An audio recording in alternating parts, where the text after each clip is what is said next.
Que a paz de Jesus esteja em nossos corações. É um grande prazer estarmos aqui hoje para o estudo do capítulo 9 do livro, estudo resumo do livro Nos Domínios da Mediunidade, cujo título é Possessão, título do capítulo. Vejam bem, na questão 473 do Livro dos Espíritos e também no Livro dos Médiuns, Allan Kardec afirma que não existe a possessão. Não existe a coabitação, questão 473 e no próprio Livro dos Médiuns, que o que há é simplesmente a subjugação. No entanto, no próprio Livro dos Médiuns, Kardec dirá que algumas fontes da doutrina espírita, algumas obras escritas, não oriundas, não são fontes más, não são oriundas de um processo obsessivo, porém, as publicações, determinadas publicações são imprudentes, são intempestivas e descabidas. Agora vejamos. Quer dizer que algumas publicações elas são imprudentes, está faltando algum grau de prudência, de moderação naquela publicação, ou elas estão vindo antes da hora, elas são intempestivas. Mas vejam que André Luiz, mais ou menos aí 80 anos depois, retoma aquele termo que Allan Kardec desfigurou. No Evangelho a gente sabe que os espíritos, eles trazem as luzes, diz o Evangelho, né? Um capítulo que trata que não devemos esconder a luz debaixo do alqueire. Eles procedem com extrema sabedoria, só trazendo conhecimentos futuros depois das lições prévias aprendidas. E assim, passados mais ou menos, aí sem muita precisão de data, uns 80 anos, André Luiz, através de Chico Xavier, retoma o termo possessão. Tanto no livro Missionários da Luz, quanto no livro No Mundo Maior, quanto no livro Nos Domínios da Mediunidade. E o título desse capítulo é efetivamente possessão, né? Então vamos tratar desse caso. Qual que é o episódio em si? O episódio em si, eles estão numa reunião mediúnica e existem 4 pessoas presentes à reunião. 2 dessas pessoas são uma senhora com cabelos grisalhos e o seu filho, um tanto jovem. E esse rapaz, ele começa a ter algumas inquietações, ele começa a ficar aflito e a balbuciar algumas palavras que André Luiz não consegue entender. E ele vê, André Luiz, que o seu instrutor desse livro, Aulus, ele pede autorização a Clementino, dirigente espiritual da reunião mediúnica, que haja uma determinada manifestação, que haja um determinado episódio e que Clementino consente que ocorra aquele episódio, já que a finalidade é para fins de estudo. Então, Aulus, anteriormente ao episódio, com permissão de que ocorresse, ele se aproxima com André Luiz e Hilário desse jovem que estava um tanto inquieto, aflito, balbuciando palavras desconexas. Vamos ver se depois a gente se recorda para falarmos a respeito disso, né? Dessa inquietação, dessas palavras desconexas que ele está a falar. E então Clementino solicita aos guardas que permitam a entrada de um determinado espírito aloucado. Esse espírito aloucado, ele então fura a barreira de defesa e, com uma visão circunscrita a esse rapaz, começa a vociferar: Pedro, Pedro. A visão dele é somente o Pedro, é esse rapaz, né, que estava aflito a balbuciar palavras desconexas. Ele se dirige para ele e o agarra. Pedro dá um grito agudo e cai no chão de forma espetacular, sem que tenha tido tempo da sua mãe o socorrer. Ele estava com a mãe e não teve tempo de socorrer. Clementino, então, por intermédio de Raul Silva, solicita a dona Celina que socorra o rapaz em cômodo próximo no qual há uma cama. Lembram da dona Celina? É a médium que há pouco alguns minutos atrás deu a comunicação por ela de um espírito, cujos outros todos presentes dele tiveram receio. Ela tinha mediunidade sonambúlica, lembram? Ela tinha, e André Luiz ficou com receio de que esse espírito, com emanações nauseabundas, com a caratônia de algum criminoso, os outros todos eram sofredores, com alguns traços de arrependimento, alguns traços de esperança, algum traço de fé, esse não. E ele se comunicou pela dona Celina, e André Luiz se assustou completamente que a comunicação fosse por ela, pela fragilidade dela, já de idade avançada, todo mundo lembra, né? Estamos aqui repetindo a história.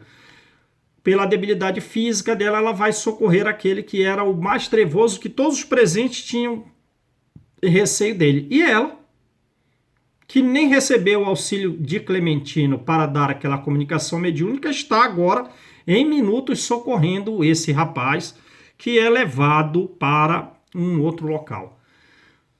Agora vejam, eu acho razoável que nós digamos a respeito dessa coabitação algumas ideias prévias antes da gente continuar com esse episódio. Lembra da dona Eugênia? Então ela tem uma mediunidade intuitiva. Ela se afasta pouco do corpo, ela mantém energizado o corpo, enquanto o espírito se torna senhor de determinadas partes do corpo dela, das cordas vocais, do cérebro, para ele se comunicar. Mas há uma coabitação energética e por essa coabitação ela protege o próprio corpo, a dona Eugênia. Agora vejam o caso da dona Celina, como é diferente. A dona Celina, sendo médium, muito passiva, uma médium sonambúlica, ela basicamente entrega o corpo ao espírito comunicante, que efetivamente passa a habitar aquele corpo. Agora, ela tem um nível evolutivo muito significativo que ressurge nas suas características perispirituais. De forma que ela se afastando muito do corpo, deixando o corpo basicamente prostrado, o espírito entra no corpo dela, porém ela, com o espírito estando encarnada, com o perispírito mais quintessenciado, que o próprio espírito comunicante, ela o envolve. Lembram que raios, fios luminosos envolveram nele inteiro, ele parecia um peixe dentro de um recipiente fechado. Ora, esse recipiente fechado é o próprio perispírito da dona Celina que coabita nele, a energia dela penetra nele e ela está encarnada, penetrando aquelas energias daquele espírito, condicionando a não usar determinados termos, a que tenha um comportamento adequado em uma reunião mediúnica. Ora, a questão 91 do Livro dos Espíritos vai dizer que os espíritos podem ultrapassar, que a matéria não opõe obstáculo aos espíritos. Na Gênese e no Evangelho, também vai dizer que os espíritos nos envolvem, que os familiares nos envolvem. No Evangelho, na Gênese, que os espíritos protetores nos envolvem e muitas vezes nós tomamos ou agimos de forma inconsciente sobre esse envolvimento. E no caso da dona Eugênia, o que a gente vê? Ela, estando encarnada, envolve o próprio espírito comunicante no seu perispírito, na sua quintessência, assim, o controlando na hora da manifestação. Ela é médium sonambúlica de um bom nível evolutivo. Sonambúlica, então, ela não tem consciência daquilo que ela está manifestando e cede bastante o corpo, que fica, digamos, mais livre. Ele é mais dono de si na comunicação, porém, está completamente controlado. Então, vemos aí até a coabitação ao contrário, em que algum encarnado, pelo seu nível evolutivo, envolve o próprio espírito comunicante. Agora vamos continuar no episódio. Então, a dona Eugênia, a dona Celina saiu e foi auxiliar a mãe com aquele rapaz, que deu um grito e caiu no chão de forma espetacular. Foi levado para um cômodo ao lado, no qual havia uma cama. Então, André Luiz diz o seguinte, que eles estavam, como que o espírito, o obsessor e o rapaz estavam como que fundidos um ao outro. Olha aí, retoma 80 anos depois, basicamente 80 anos depois, eu não fiz as contas adequadas do tempo, um século depois, vamos botar logo de uma maneira geral, ele estava, o termo que André Luiz diz é que ele estava fundido numa luta feroz. E André Luiz então prestou atenção no encarnado. Ele tinha todos os sintomas da epilepsia clássica, da epilepsia essencial. A face ficou pálida, os músculos ficaram enrijecidos, os dentes, retesados, aparentes retesados, a cabeça se fletiu para trás e os membros estão como galhos secos retorcidos pela tempestade. Agora lembram do episódio que ele estava, o jovem, que agora está sofrendo um ataque epilético conforme os conceitos da medicina. Ele estava um tanto ansioso, inquieto e balbuciava palavras sem significados, que André Luiz não conseguia compreender. Será que ele estava tendo o que a medicina registra de aura? É possível. Agora vejam, sendo ele um tanto obtuso, de onde vem a luminosidade que dá o aviso prévio de que ele vá talvez ter o ataque epilético?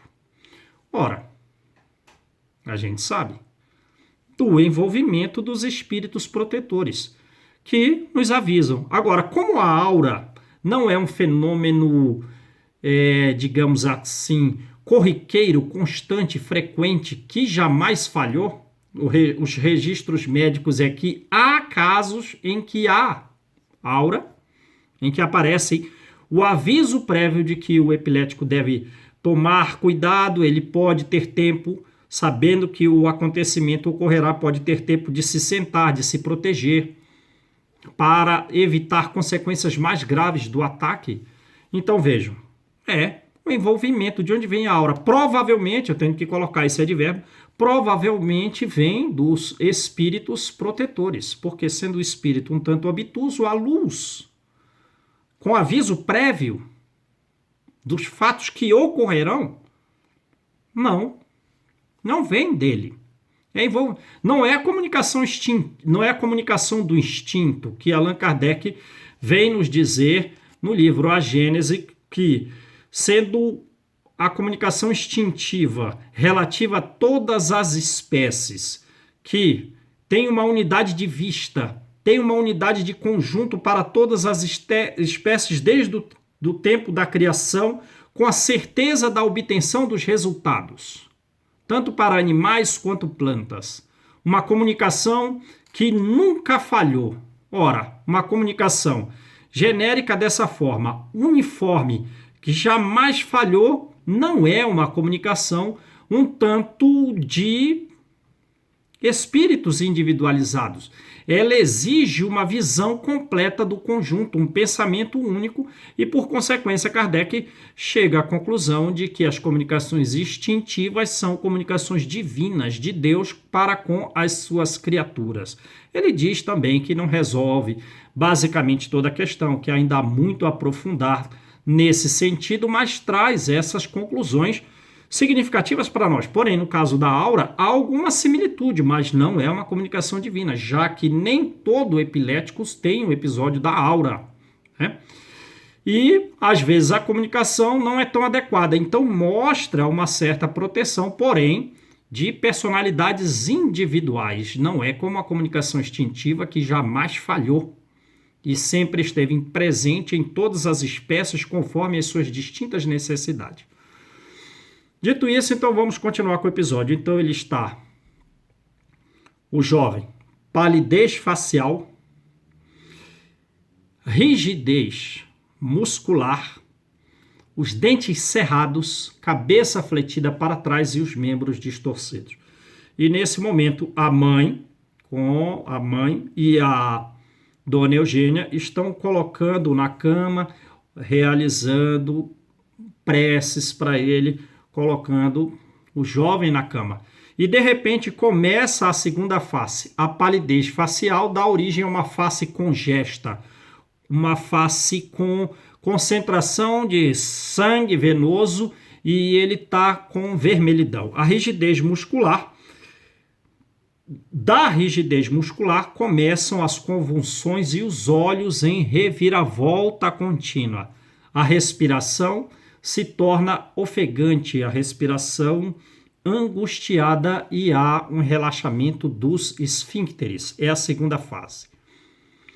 A médium, a dona Eugênia, percebe a presença do espírito inferior. Porém, como ela não está na reunião mediúnica, a reunião mediúnica continuou normal.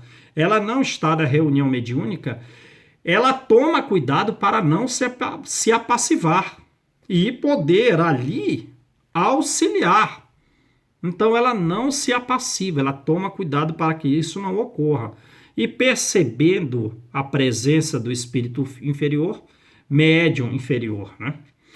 De um amigo um tanto com ódio, porque também foi vítima no passado.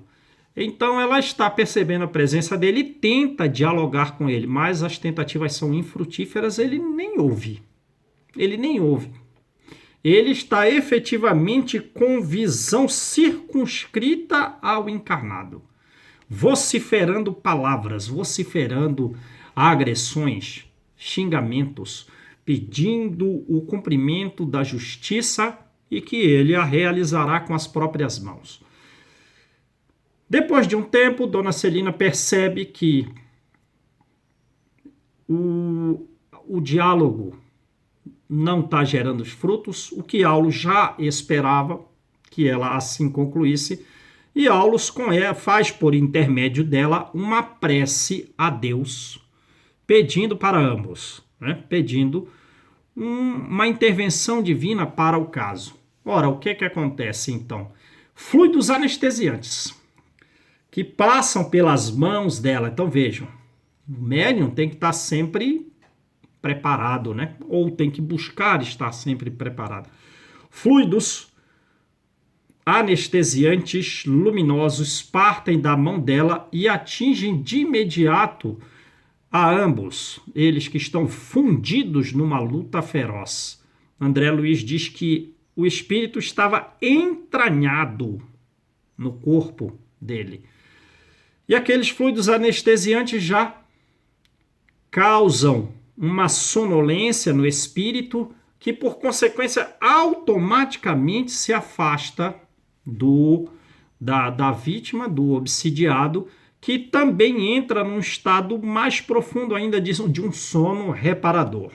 E uma equipe espiritual da casa que também acompanhava alguns guardas e alguns médicos levam o espírito para uma sala de emergência, uma sala de atendimento.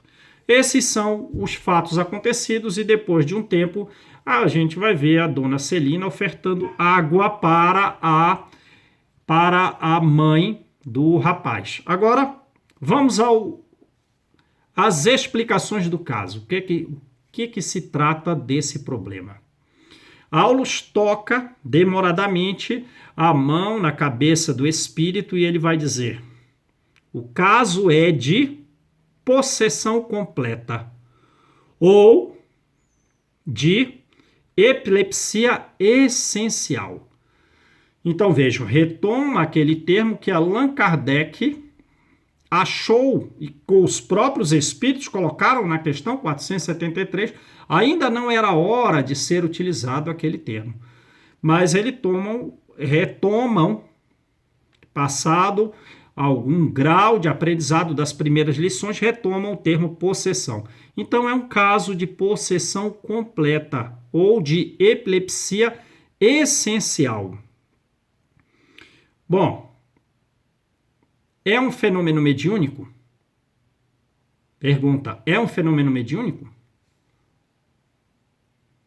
É um fenômeno mediúnico, não são duas almas intercambiando ali? São duas almas em intercâmbio. Porém, é um fenômeno mediúnico de baixo nível, porque eles estão entrelaçados em razão do ódio. E por que não há, então, uma manifestação, já que o Espírito estava falando? O Espírito estava vociferando impropérios de todos os níveis possíveis.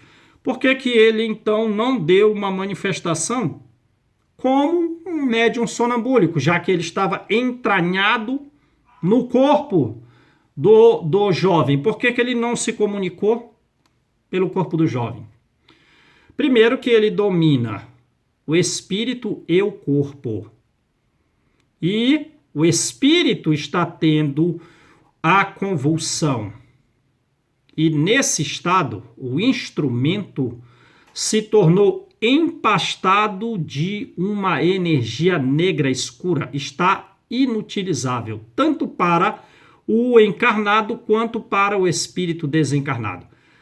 Todas as funções sensoriais dele estão deploravelmente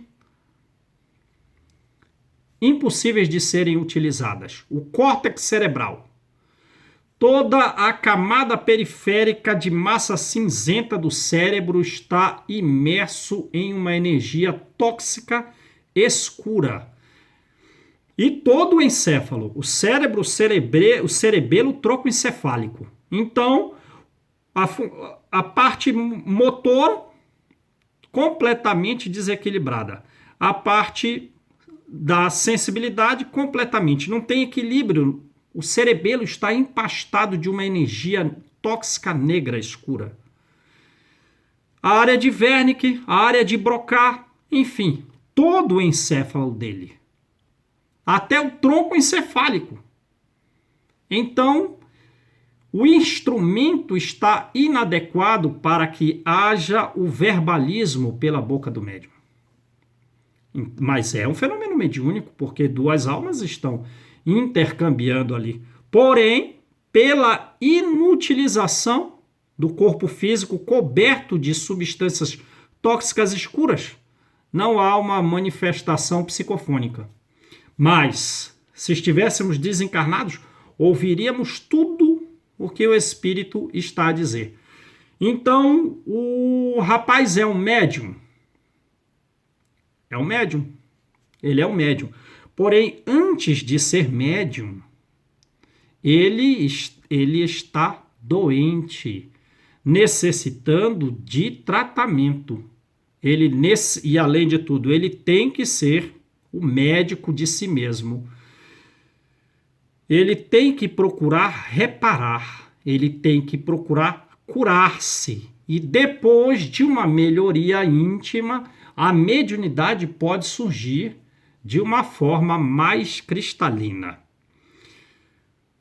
Bom, vamos às razões do passado. O passado mais próximo, o passado imediato. Quando ele desencarnou, esses dois espíritos rolaram em regiões inferiores num duelo franco. Num duelo franco e contínuo em regiões inferiores. A reencarnação para ele, então, foi como é, diz o livro, para todos os casos de epilepsia essencial. Retirado naturalmente os casos de causas físicas. Retirado naturalmente os casos de causas físicas. Eles rolaram muito tempo em duelo franco e contínuo. A reencarnação, por consequência, é uma bênção, porque os encontros estão mais espaçados. Vai num passado mais remoto. Aulus está auscultando a mente deles. O problema vem de muito longe. O problema vem de muito longe. Vamos falar só do último episódio para cá. Mais ou menos na segunda metade do século XIX. Então tem mais ou menos, o livro foi escrito em 55, né? Então tem mais ou menos aí uns 100 anos. Uns 100 anos atrás, O que hoje é obsessor foi vítima do obsidiado. Aí lembra do livro Missionários da Luz? Muito difícil saber quem é vítima, quem é o algoz, porque em prazos multisseculares os espíritos se alternam nesse processo de vítima e algoz, vítima e algoz. O algoz de agora, no episódio do que estamos estudando, foi vítima do outro há mais ou menos 100 anos. O que hoje está sofrendo ataque epilético encarnado, processo de possessão completa, ele foi médico na vida anterior e ele abusava de muitas das suas pacientes, vivendo diversas aventuras menos dignas. E o que hoje o obsedia, o obsessor, era o seu irmão consanguíneo. E esse médico, agora encarnado e sofrendo os ataques epiléticos, ele se seduziu a mulher do irmão em diversas insinuações, várias vezes se insinuando. E ainda o prejudicou ao irmão consanguíneo de todas as formas possíveis, econômica e socialmente, a ponto de levá-lo à internação no hospital psiquiátrico, no qual ele ficou apalermado e inútil até o fim da sua vida. Quando ele faleceu, ele, desencarnado, se aproximou do irmão e deu a conhecer e ficou conhecendo toda a trama envolvida no caso. Dessa forma, ele se desarvorou no ódio e passou a martelar a vida do irmão e esperá-lo após a morte. E, nesse episódio, esperando após a morte, é que eles rolaram francamente num duelo sem fim. E os três se reuniram também no plano espiritual. A mulher, que traiu um irmão pelo outro, que adulterou, se reuniram os três no plano espiritual. Com o auxílio da equipe espiritual, a primeira a melhorar foi ela. A primeira a melhorar foi ela. E ela hoje é a mãe, que está ali agora a auxiliar o antigo amor de sua vida agora como filho, sublimando as características desse amor. Porém, o que ainda não encontrou forças para recuperar-se foi o irmão traído. Agora vejam, se ele foi traído, o que foi que ele deve ter feito antes, né?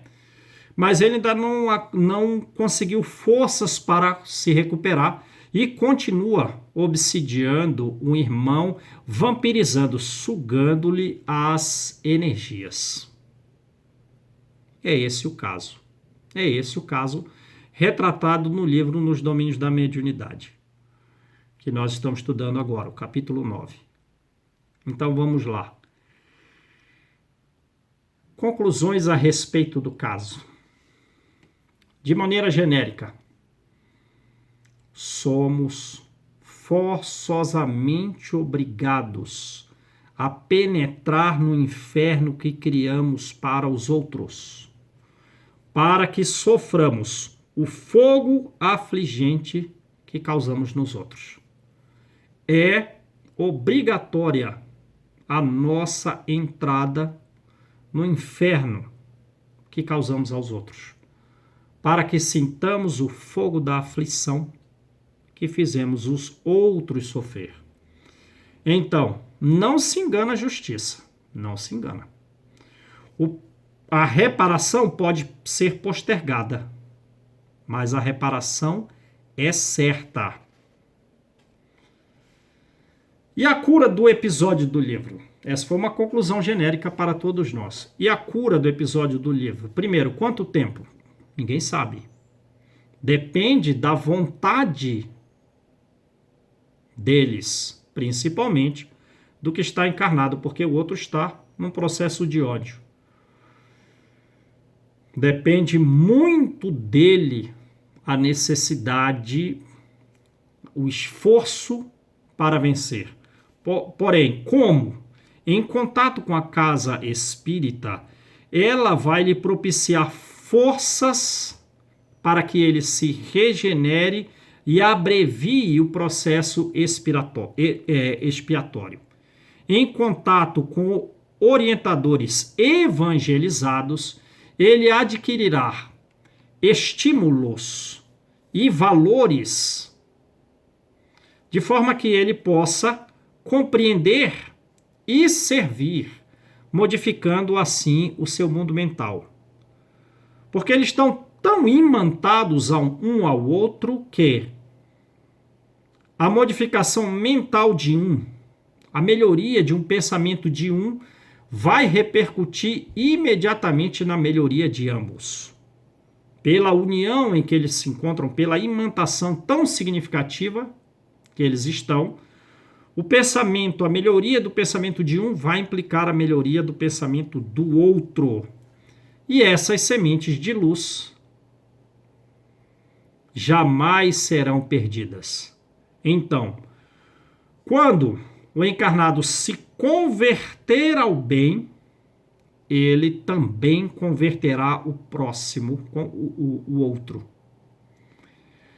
Porque os exemplos que ele der de fé, de esperança, de humildade, de amor, vão repercutir, vão arrastar o seu irmão de vida anterior. Então, essa é a forma e, por consequência, o tempo de conquista dessa melhoria íntima depende de cada um deles. E depois dessa melhoria íntima do encarnado, como ele é médium, depois de uma melhoria íntima, pode surgir a mediunidade mais cristalina.